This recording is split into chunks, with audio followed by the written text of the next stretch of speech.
I went to Vassar, in Richmond in those days, you were kind of went to Sweetbriar, was sent to Sweetbriar, and you were shipped to Vassar. It was almost as if your reputation was so terrible you had to get out of town, not come back. I remember my parents gave me a year's allowance. They gave me, I think it was $125, and then we had the get-together, I believe, that October with Yale, and I needed a dress. So I went to Jane Hayes, and I blew the entire $125 on a beautiful dress. People got fairly dressed up when we were there, if you remember. Oh, yeah. For the weekend, you know, you put on, you look pretty good. With your hat and your gloves. People did dress up. You remember being blinded by stones in main yes. dining room? Oh, yes. About the last 2 months of school? Yes. I mean, that was remarkable. Of course, I started smoking immediately. Got on the train from New York to go to Poughkeepsie and bought my first package of cigarettes. I bought a bicycle, which had fat tires. I think I was the only fat tired person there. A gooseneck lamp, and what I referred to as a Roman coach. And everyone said to me, "What'd you buy?" And I said, "I bought this kind of funny looking thing, looks like a Roman coach. And half the people just gave me a very strange look. And it turned out later that they told me they had no clue what I was saying. They thought I said coach instead of couch. Well, I didn't say couch. And then Gail Nyberg told me later that I was very cheery and introduced myself, and I said, hi, I'm Wiesbaum. And she said it was 2 years before she knew my name. She thought Wiesbaum was the name. Oh, that's funny. She never really got it. Yeah. So I think there was a slight bit of a language barrier.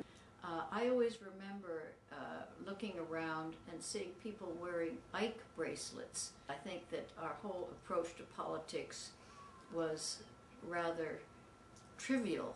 I learned how to ride a bike at Vassar. I remember I told the admissions person, I yesed her. She said to me, oh, when you ride a bike, you can ride all over the campus. And I didn't say, no, I don't know how to ride. I just yesed her.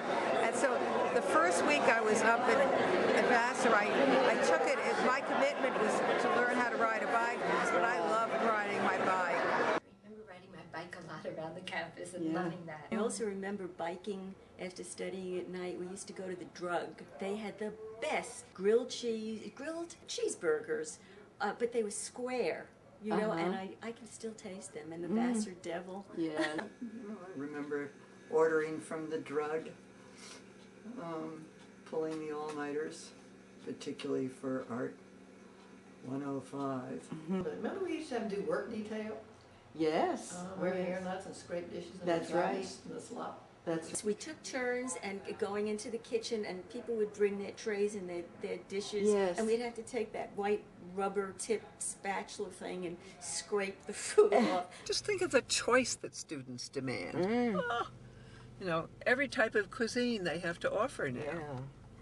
We got mystery meat and a couple of vegetables and an apple or 3 slices of canned And then you got to peaches. scrape it all off the table, off the plates into the garbage. Well, I guess, you know, kids won't do those jobs anymore. Well, the food wasn't very good. Remember that horrible thing we used to have something called Scotch woodcock? Oh. And it looked like 2 bosoms sitting on toast.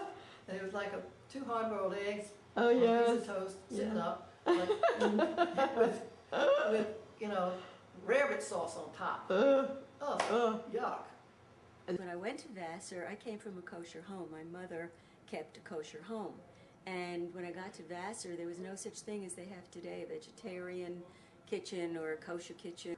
And you either ate what they gave you or you didn't eat.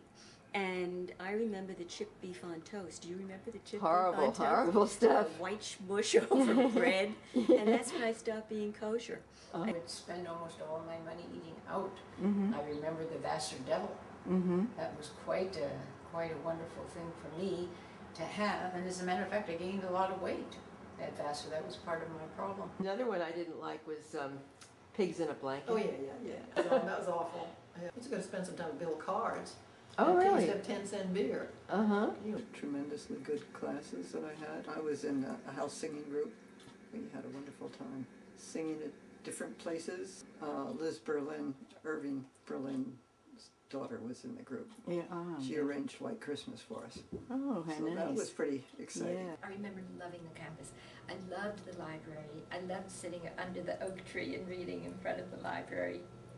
Wasn't it fun? We were all so laid back. And I loved the women. To me, it was a privilege to have had my education in living with so many interesting women. There were many lectures at Vassar that were just wonderful. I did go to a lot of lectures. Remember we used to study art history with black and white slides? Yes, yes. I remember we could even bring a hairdryer when I was in job. Vassar was considerably thought to be a suitcase school. We all bailed out on weekends and went to the men's colleges. At Vassar, the first couple of years that I was there, I did spend a lot of time going on dates and going weekends to Yale, Princeton, Williams, whatever. And it was funny, but as time went on, my attitudes changed, and I did far less of that, and I stayed more on campus. I really didn't go on a lot of college weekends. The college weekends I went on, I didn't think were so hotsy-totsy. You know, a lot of people drinking too much, and I was not enthralled. Remember when people would yell down the hall, a blind date? Yes. If anybody want a date, I was always up for it. And everybody yelled back, how tall is he? So funny. Wednesday night was the Over the hill club. midweek. Yeah, right. I really wanted to go to Vassar, but I'm very glad I did. My only situation there was I started when I was 16. In New York at that time, they had something called Rapid Advance, Special Progress. And I think it's a terrible, terrible mistake to rush people in those years. Maybe their minds are good enough, but I think socially I was totally out of it. But I was a young 16. Yeah. I felt very young when I went to Vassar. I felt very immature. I felt very much a loner, even though I also had some good friends from time to time. The only thing that I found a little rugged about Vassar College was the weather. It was so cold. I took badminton, bowling, anything that did not involve going outside. It was cold. One of my fondest memories of Vassar was when Sue Feidelson and I decided that we were going to bike from the campus to New York to visit our families. And we got on our bikes and off we went. We got as far as the thruway and the cars were whooshing by us and she chickened out. And we called the car service. Remember the car service came with those black limos, and he came and got us, and he put our bikes in his car, and we returned to campus. What was it like to major in math? It was very, very challenging. The comprehensives at the end were the furthest thing from fun.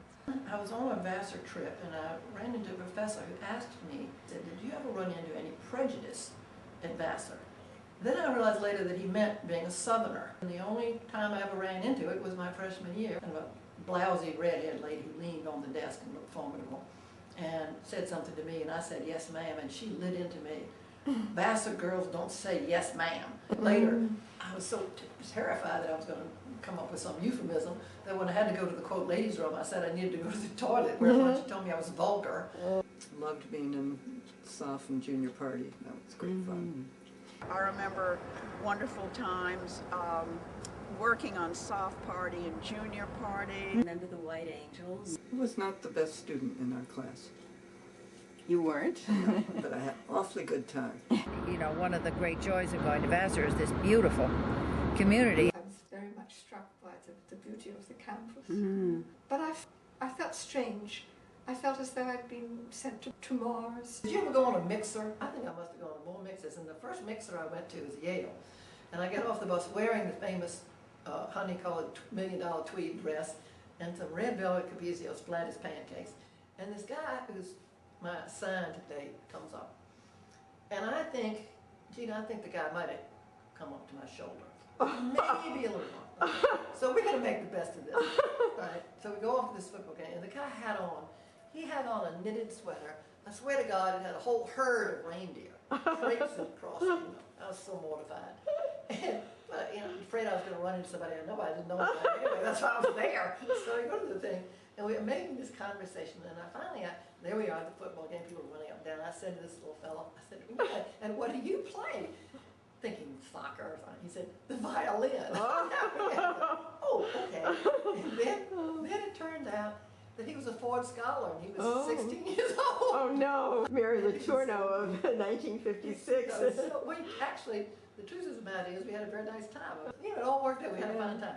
people accommodated. You know, people weren't mean. He was nice. I was nice. And we just sat making. When I heard he was like a 16-year-old violin player from Wisconsin. That's funny. It's so funny. I know some of it's probably too obscene for the video. Do you remember that we had taught Isla, we used to call it, remember what we used to call Jergens lotion? Certainly, jerk off. Lotion. And Isla didn't know it was but dirty. And one time when we were all in students watching some show, or someone getting ready to watch a show, she was in the front row and we were sitting 5 or 6 rows back, and she said something loudly. She said, "Oh, my hands are so dry, Kathy. Did you bring along any jerk-off lotion?" Oh my God! So you went up and found her and whispered in her ear what it meant. And she went, "Aye!"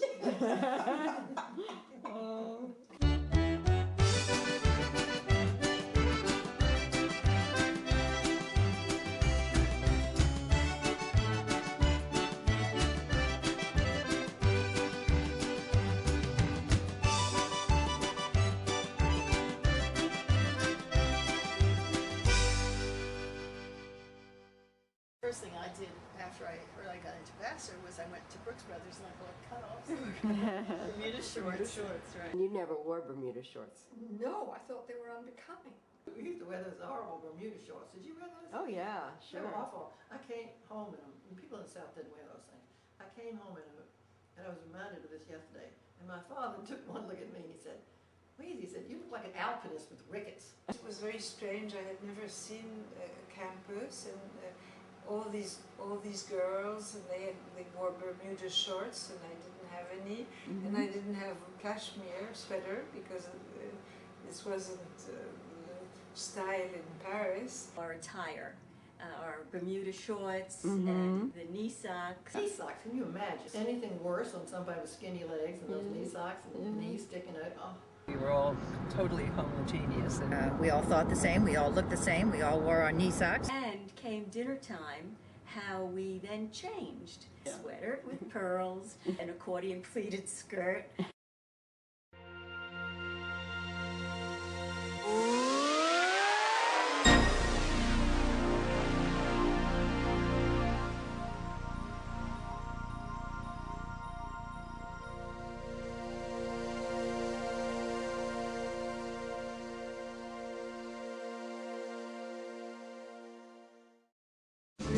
Posture pictures. Oh, yes, and you know some of that, what a scam that was. What a bunch of sheep we were. I can't imagine any of my children putting up with that. And I stood there and I remember, I looked at that thing and said I had a low chest, I'll never forget it. Oh. And the other thing that I had was one of my shoulders was lower than the other, which is probably carrying books. Times when they exposed the posture pictures. Yeah. To feel like you had been had. Indignity. And then all of it was to prove this man's racist point of views. After it all came in the paper, it all got quickly hushed up. It all had a slightly unsavory Nazi-type agenda. I remember this. Yes, indeed. Why would we ever let anybody photograph us that way? Well, remember all the rumors that they were going around Yale University? There was always some rumor that the posture pictures had been discovered and some guy looking at them. There goes my chances. I do hope they're all gone.